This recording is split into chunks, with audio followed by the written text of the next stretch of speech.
Hi అండి, ఈరోజు మనము భాషా భాగముల గురించి నేర్చుకుందాము. భాషా భాగములు 5. అవి నామవాచకము, సర్వనామము, క్రియ, విశేషణము, అవ్యయము. ముందుగా నామవాచకము.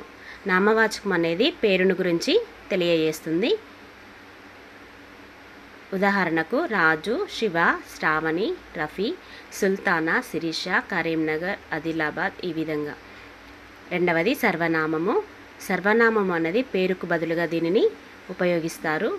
ఉదాహరణకు అతడు, ఆమె, వారు, అవి, అక్కడ, ఈమె, వీరు, ఈ విధంగా. మూడవది క్రియ. క్రియ అనేది పనిని గురించి తెలియజేస్తుంది.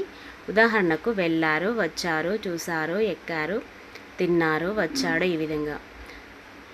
విశేషణము.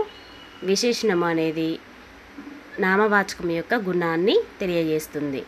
ఉదాహరణకు అందంగా, ఎర్రని, చేదుగా, మంచి అనేది. ఐదవది అవ్యయము. అవ్యయము అనేది లింగ వచన విభక్తులు లేనిది. ఉదాహరణకు ఆహా, ఔరా, అయ్యో, అగట, ఓహో, కటకట, బల మొదలగునవి.